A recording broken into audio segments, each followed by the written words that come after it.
GK मस्ती MS में आप लोगों का फिर एक बार स्वागत है। पिछले वीडियो में आप लोगों ने 40 तक क्वेश्चन देखे। 10वां जो टॉपिक लूसेंट ऑप्शनल का था, सल्तनत काल 1206 से 1526 ईस्वी तक दिल्ली सल्तनत का पहला जो टॉपिक था, उसके शायद दूसरा वीडियो था, आज तीसरा वीडियो है ये। इसमें आप 20 क्वेश्चन देखेंगे लूसेंट के, यानी 41 से 60 तक, और तुगलक वंश और सैयद वंश और लोदी वंश के बारे में देखेंगे। तो देखते हैं 41वां क्वेश्चन। वह रोमन सम्राट अगस्टस की भांति सावधान था कि वह दूसरों की तरह शक्तिशाली ना लगे और दूसरों के स्तर से अधिक ना लगे। यह संदर्भ किसका है? वह रोमन सम्राट अगस्टस की भांति सावधान था कि वह दूसरों की तरह शक्तिशाली ना लगे और दूसरों के स्तर से अधिक ना लगे। यह किसके संदर्भ में कहा गया है? तो यह जो है कहा गया है बहलोल लोधी के संदर्भ में। वह रोमन सम्राट अगस्टस की भांति सावधान था कि वह दूसरों की तरह शक्तिशाली ना लगे और वह दूसरों के स्तर से अधिक ना लगे। अब देखते हैं तुगलक वंश 1320 ईस्वी से 1398 ईस्वी तक। 5 सितंबर 1320 ईस्वी को खुसरो खां को पराजित कर गाजी मलिक या तुगलक गाजी गयासुद्दीन तुगलक के नाम से 8 सितंबर 1320 ईस्वी को दिल्ली के सिंहासन पर बैठा। गाजी मलिक या तुगलक गाजी गयासुद्दीन तुगलक के नाम से 8 सितंबर 1320 ईस्वी को दिल्ली के सिंहासन पर बैठा। गयासुद्दीन ने अलाउद्दीन के समय में लिए गए अमीरों की भूमि को पुनः लौटा दिया।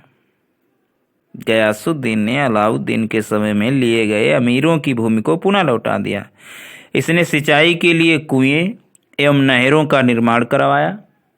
संभवतः नहरों का निर्माण करने वाला गयासुद्दीन प्रथम शासक था।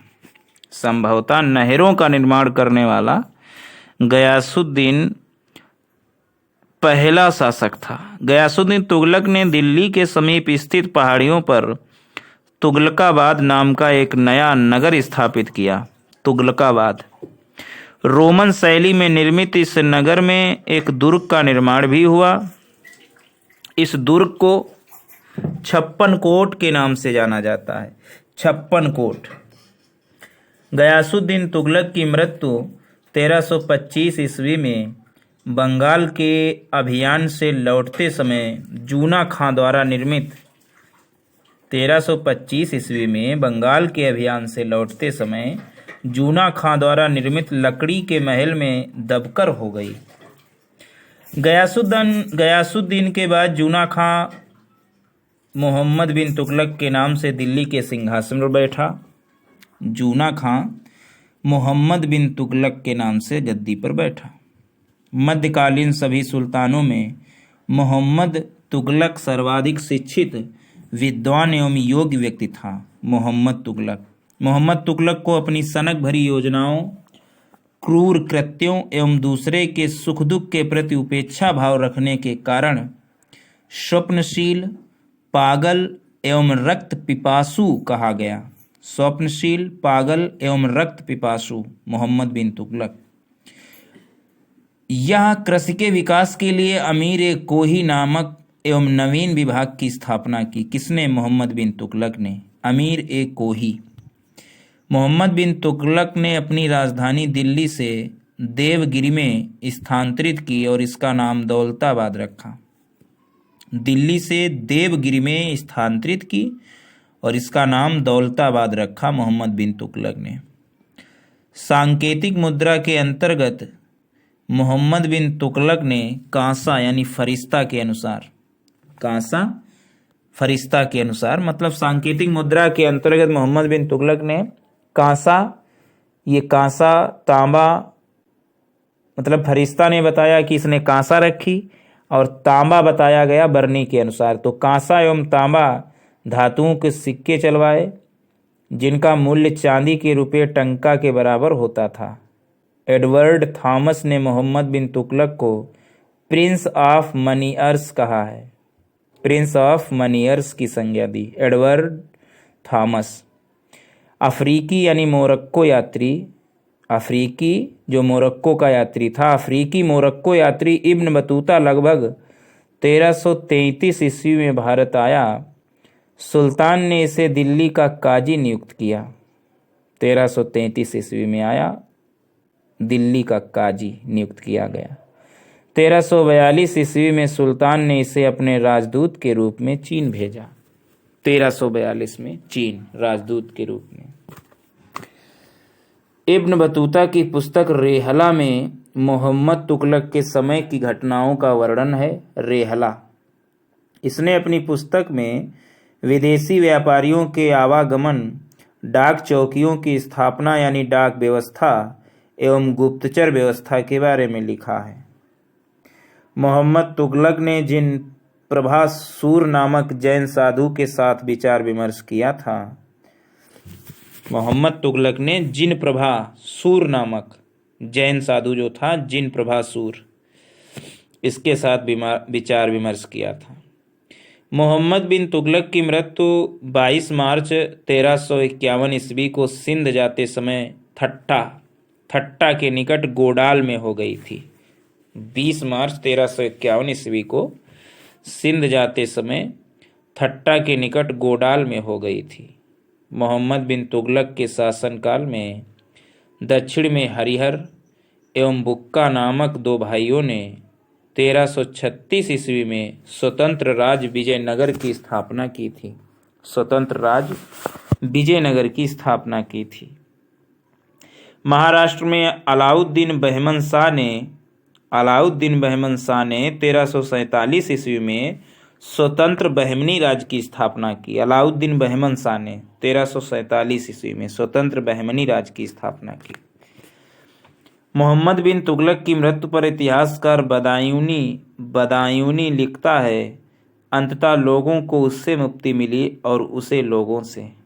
बदायूनी ने लिखा है मोहम्मद बिन तुगलक की मृत्यु पर, अंततः लोगों को उससे मुक्ति मिली और उसे लोगों से।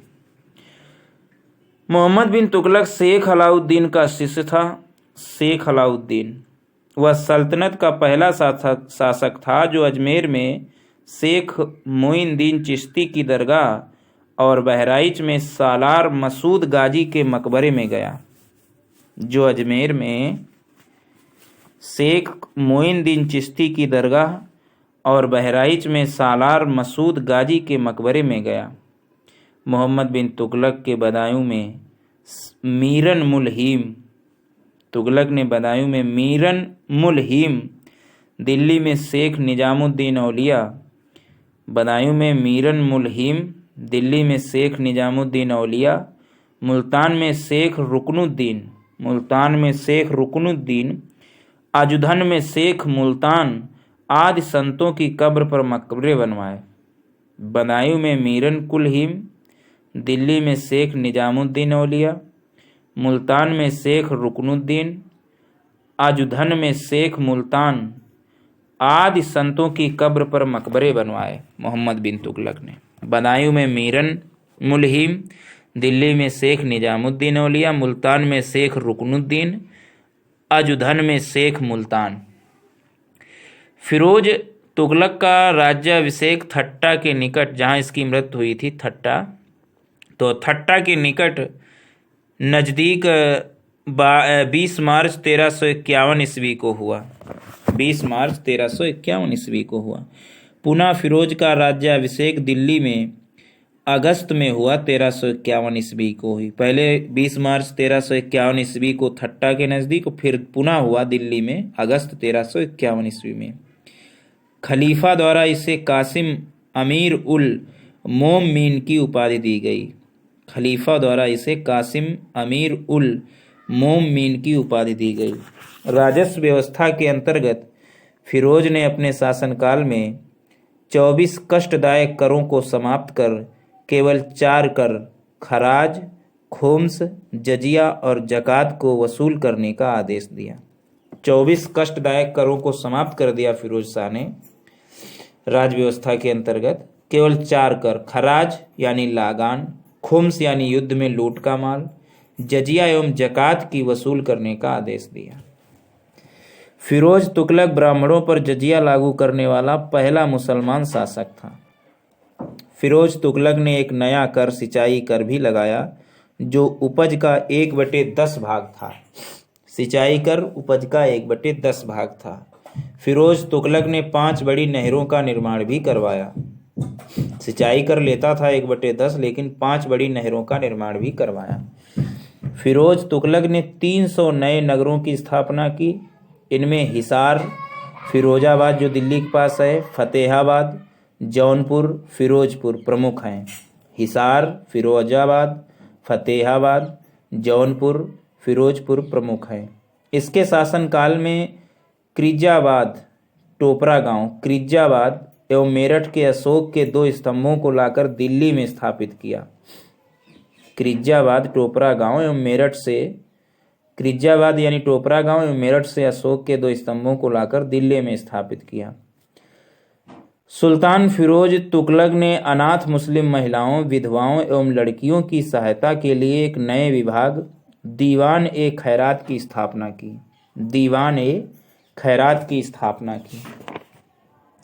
दीवान-ए-खैरात की स्थापना की। सल्तनत कालीन सुल्तानों के शासनकाल में सबसे अधिक दासों की संख्या करीब 1,80,000। सल्तनत कालीन सुल्तानों के शासनकाल में सबसे अधिक दासों की संख्या करीब 1,80,000 फिरोज तुगलक के समय थी। दासों की देखभाल के लिए फिरोज ने एक नए विभाग दीवान-ए-बंदगान की स्थापना की। दीवान-ए-बंदगान की स्थापना की। इसने सैन्य पदों को वंशानुगत बना दिया। इसने अपनी आत्मकथा फतूहात-ए-फिरोजशाही की रचना की। फतूहात-ए-फिरोजशाही की रचना की। फतूहात-ए-फिरोजशाही आत्मकथा है। जियाउद्दीन बर्नी एवं शम्स-ए-सिराज अफीफ को अपना संरक्षण प्रदान किया। जियाउद्दीन बर्नी एवं शम्स-ए-सिराज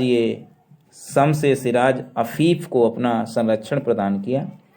इसने ज्वालामुखी मंदिर के पुस्तकालय से लूटे गए 1300 ग्रंथों में से कुछ को फारसी में विद्वान अपाउद्दीन द्वारा दलायते फिरोजशाही नाम से अनुवाद करवाया। ज्वालामुखी मंदिर के पुस्तकालय से लूटे गए 1300 ग्रंथों में से कुछ को फारसी में विद्वान अपाउद्दीन द्वारा, कौन विद्वान? अपाउद्दीन द्वारा दलायते फिरोजशाही नाम से अनुवाद करवाया। अपाउद्दीन द्वारा दलायते फिरोजशाही। इसने चांदी एवं तांबे के मिश्रण से निर्मित सिक्के भारी संख्या में जारी करवाए, जिसे अद्धा एवं विख कहा जाता है। अद्धा एवं विख कहा जाता है।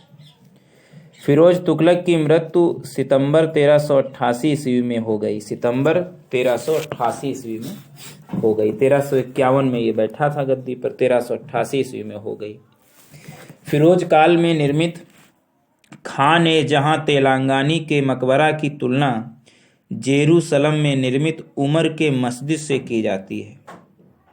खान-ए-जहां तेलंगानी के मकबरा की तुलना जेरूसलम में निर्मित उमर के मस्जिद से की जाती है। खान-ए-जहां तेलंगानी के मकबरा की तुलना जेरूसलम में निर्मित उमर मस्जिद से की जाती है। सुल्तान फिरोज तुगलक ने दिल्ली में कोटला फिरोज शाह दुर्ग का निर्माण करवाया। दिल्ली में कोटला फिरोज शाह दुर्ग का निर्माण करवाया। तुगलक वंश का अंतिम शासक नसरुद्दीन महमूद तुगलक था। तुगलक वंश का अंतिम शासक नसरुद्दीन महमूद तुगलक था। इसका शासन दिल्ली से पालम तक ही रह गया था। दिल्ली से पालम तक ही रह गया था। तैमूर लंग ने सुल्तान नसरुद्दीन महमूद तुगलक के समय 1398 ईस्वी में दिल्ली पर आक्रमण किया।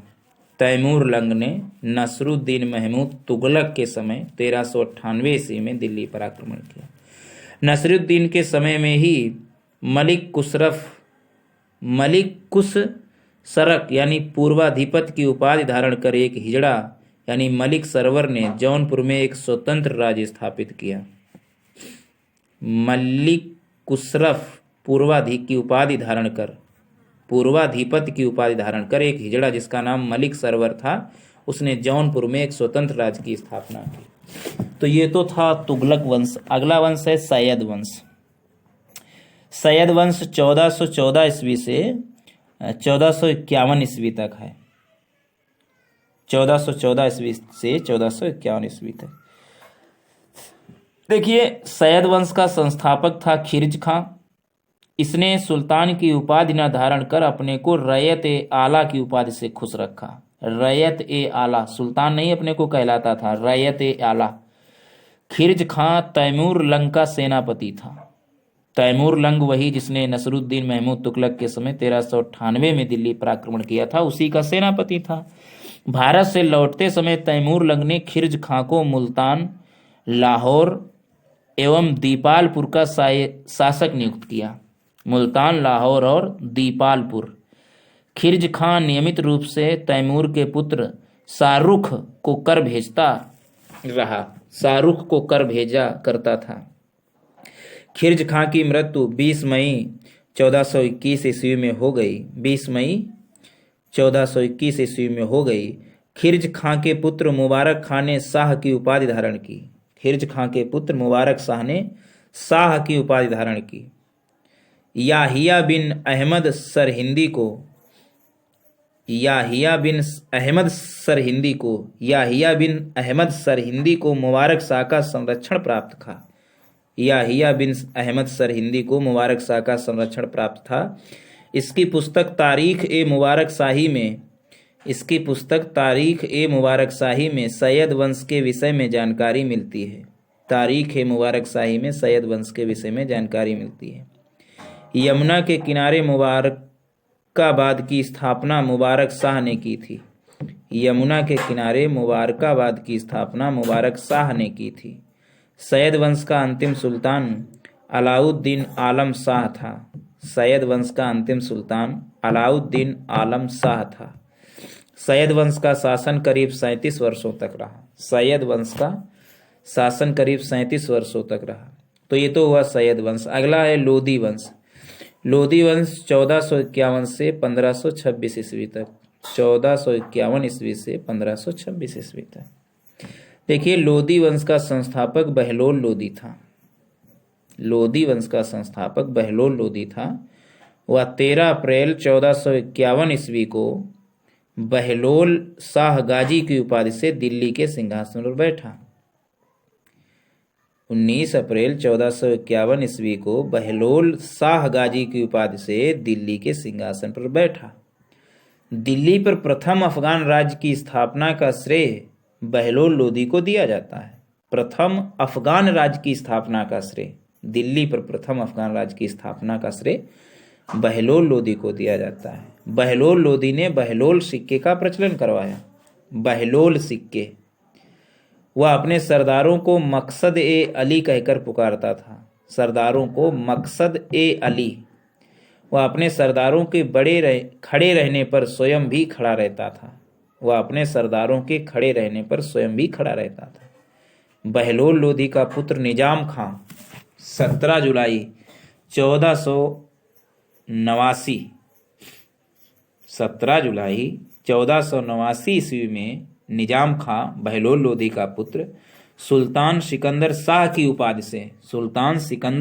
उपाधि से दिल्ली के सिंहासन पर बैठा। सुल्तान सिकंदर शाह की उपाधि से 1504 ईस्वी में सिकंदर लोदी ने आगरा शहर की स्थापना की। सुल्तान सिकंदर शाह, तो उसी ने सिकंदर लोदी ने आगरा की स्थापना 1504 ईस्वी में की। भूमि के लिए मापन के प्रमाणिक पैमाना गजे सिकंदरी का प्रचलन सिकंदर लोदी ने किया। भूमि के लिए मापन के प्रमाणिक पैमाना गजे सिकंदरी का प्रचलन सिकंदर लोदी ने किया। गुलरुखी शीर्षक से फारसी कविताएं लिखने वाला सुल्तान सिकंदर लोदी था। गुलरुखी शीर्षक से फारसी कविताएं लिखने वाला सुल्तान सिकंदर लोदी ने आगरा को अपनी नई राजधानी बनाया। इसके आदेश पर संस्कृत के एक आयुर्वेद ग्रंथ का फारसी में फरहंगे सिकंदरी के नाम से अनुवाद हुआ। इसने नगरकोट के ज्वालामुखी मंदिर की मूर्ति को तोड़कर उसके टुकड़ों को कसाईयों को मांस तौलने के लिए दे दिया था। फरहंगे सिकंदरी के नाम से अनुवाद संस्कृत के एक आयुर्वेद ग्रंथ का, और नगरकोट का जो ज्वालामुखी मंदिर था उसकी मूर्ति को तोड़कर कसाईयों को मांस तौलने के लिए दे दिया था। इसने मुसलमानों को ताजिया निकालने एवं मुसलमान स्त्रियों को पीरों एवं संतों के मजार पर जाने पर प्रतिबंध लगा दिया। ताजिया निकालने और स्त्रियों को, मुस्लिम स्त्रियों को पीरों एवं संतों के मजार पर जाने पर प्रतिबंध लगा दिया। गले की बीमारी के कारण सिकंदर लोदी की मृत्यु 21 नवंबर 1517 ईस्वी में हुई। सिकंदर लोधी की मृत्यु गले की बीमारी के कारण 21 नवंबर 1517 ईस्वी को हो गई। इसी दिन इसका पुत्र इब्राहिम शाह की उपाधि से आगरा के सिंहासन पर बैठा। इब्राहिम शाह की उपाधि से आगरा के सिंहासन पर बैठा। 21 अप्रैल 1526 ईस्वी को पानीपत के प्रथम युद्ध में इब्राहिम लोदी बाबर से हार गया। इस युद्ध में वह मारा भी गया। बाबर को भारत पर आक्रमण के लिए निमंत्रण पंजाब के शासक दौलत खां लोदी एवं इब्राहिम लोदी के चाचा आलम खां ने दिया था। पंजाब के शासक दौलत खां लोदी एवं इब्राहिम लोदी के चाचा आलम खां ने दिया था। मोठ की मस्जिद का निर्माण सिकंदर लोधी के वजीर द्वारा करवाया गया था। तो ये तो हुआ आपका तुगलक और लोधी वंश। आगे हम देखेंगे सल्तनत कालीन शासन व्यवस्था के बारे में। तब तक 42 से 60 तक क्वेश्चन इसमें कर लेते हैं, नेक्स्ट पार्ट में देखा जाएगा। तो 42वां क्वेश्चन है, अलबरूनी किसके शासनकाल में इतिहासकार था? तो अलबरूनी जो था वो महमूद गजनवी के शासनकाल में इतिहासकार था अलबरूनी। नेक्स्ट क्वेश्चन है, अलबरूनी सुमेलित करना है। निजामुद्दीन औलिया नियंत्रित दाम व राशन की शुरुआत की। मलिक गफूर सूफी संत, अलाउद्दीन खिलजी। तो इनके बारे में वो करना है, सूची मिलाना है। तो पहला जो निजामुद्दीन औलिया है ये सूफी संत हैं। निजामुद्दीन औलिया सूफी संत हैं। मलिक कफूर जो है 1000 दिनारी भी कहलाता है। मलिक कफूर जो है ये 1000 दिनारी भी कहलाता है। निजामुद्दीन औलिया सूफी संत, मलिक कफूर 1000 दिनारी, अलाउद्दीन खिलजी नियंत्रित दाम व राशन की शुरुआत की, और जलालुद्दीन फिरोज खिलजी ये दास राजवंश उखाड़ फेंका इसने। जलालुद्दीन फिरोज खिलजी जो था इसने दास राजवंश उखाड़ फेंका। अब सही हुआ। निजामुद्दीन औलिया सूफी संत, मलिक कफूर 1000 दिनारी, अलाउद्दीन खिलजी नियंत्रित दाम व राशन की शुरुआत, जलालुद्दीन फिरोज खिलजी दास राजवंश उखाड़ फेंका। 44वां क्वेश्चन है, कौन सा शासक दास या गुलाम राजवंश से संबंधित है? तो इल्तुतमिश जो है, ना हुमायूं ना अकबर न शाहजहां, इल्तुतमिश जो है ये दास या गुलाम व राजवंश से संबंधित है। अगला है, दक्षिण अफ्रीकी यात्री इब्न बतूता जो मोरक्को से आया था, मोरक्को दक्षिण अफ्रीका से, किसके शासनकाल में भारत आया? तो ये जो आया था ये मोहम्मद बिन तुगलक के शासनकाल में आया। मोहम्मद बिन तुगलक। 46वां क्वेश्चन, महमूद गजनबी ने भारत पर कितनी बार आक्रमण किया? तो महमूद गजनबी ने भारत पर 17 बार आक्रमण किया। 47वां क्वेश्चन है, किसने अपने आप को खलीफा घोषित किया? किसने अपने आप को खलीफा घोषित किया? तो मुबारक शाह खिलजी ने अपने आप को खलीफा घोषित किया। मुबारक शाह खिलजी ने अपने आप को क्या घोषित किया? खलीफा घोषित किया। 48वां क्वेश्चन है, लोदी वंश का संस्थापक कौन था? तो लोदी वंश का संस्थापक बहलोल लोदी था। लोदी वंश का संस्थापक बहलोल लोदी। 49वां, भारतीय इतिहास में बाजार नियमों मूल्य नियंत्रण पद्धति की शुरुआत किसने की थी? तो भारतीय इतिहास में बाजार नियमों मूल्य नियंत्रण पद्धति की शुरुआत जो की थी अलाउद्दीन खिलजी ने की थी। राज्य संबंधों में उलेमा के दखल का विरोध किस सुल्तान ने किया? तो राज्य संबंधों में उलेमा के दखल का विरोध अलाउद्दीन खिलजी ने किया। किसने किया? अलाउद्दीन खिलजी ने किया। 51वां क्वेश्चन है, अलबरूनी द्वारा रचित पुस्तक किताब उल हिंद या तारीख उल हिंद में किन विषयों की समीक्षा की गई है? तो अल-बरूनी द्वारा रचित पुस्तक किताब उल हिंद या तारीख उल हिंद में भारतीय इतिहास, भूगोल, भारतीय गणित, खगोल विज्ञान, दर्शन, इनमें सभी की चर्चा की गई है, समीक्षा की गई है। भारतीय गणित, भारतीय इतिहास, भूगोल, खगोल विज्ञान, दर्शन। 52वां क्वेश्चन कह रहा है कि अल-बरूनी का पूरा नाम था, तो अल-बरूनी का पूरा जो नाम था वो अबू रैहान मोहम्मद था। अबू रैहान मोहम्मद था, अबू रैहान मोहम्मद। 53वां क्वेश्चन है, अल-बरूनी के अनुसार अत्यज यानी चतुवर्ण के नीचे का वर्ग अत्यज में शामिल थे। अल-बरूनी के अनुसार अत्यज माने चतुवर्ण के नीचे का वर्ग कौन कौन उसमें से शामिल था? धोबी, मोची, जादूगर, डालिया व ढाल बनाने वाले, नाविक, मछुआ, व्याध, जुलाहा, ये सब क्या थे? अत्यज थे। चतुर्वर्ण के नीचे भी थे, धोबी, मोची, जादूगर, डालिया व ढाल बनाने वाले, नाविक, मछुआ, व्याध, जुलाहा।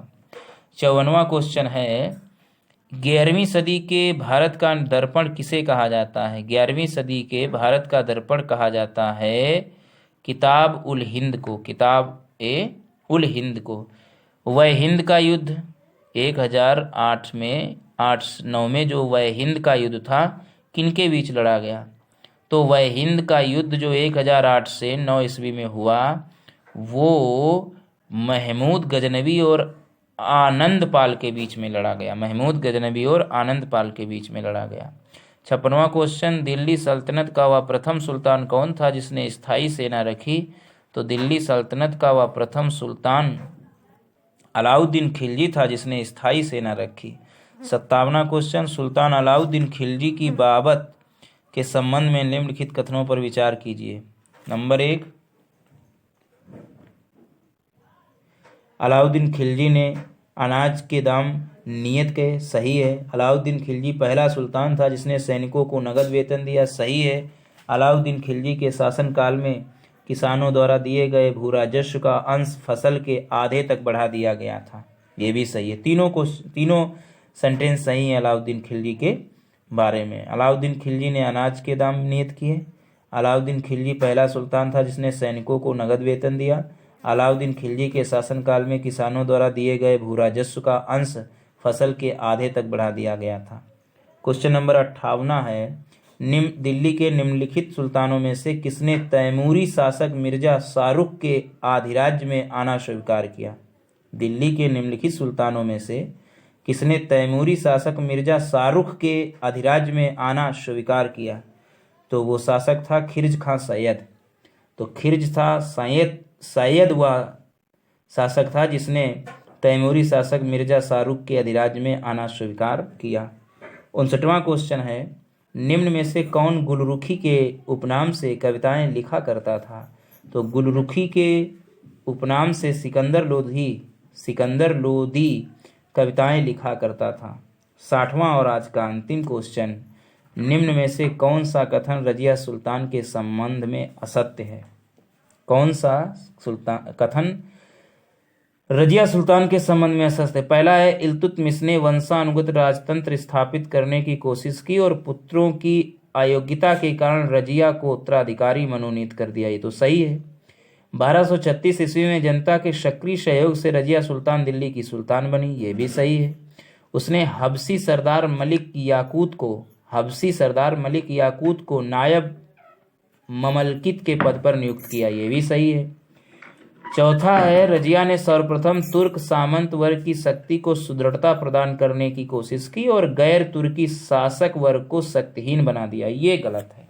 उसने नहीं बनाया था।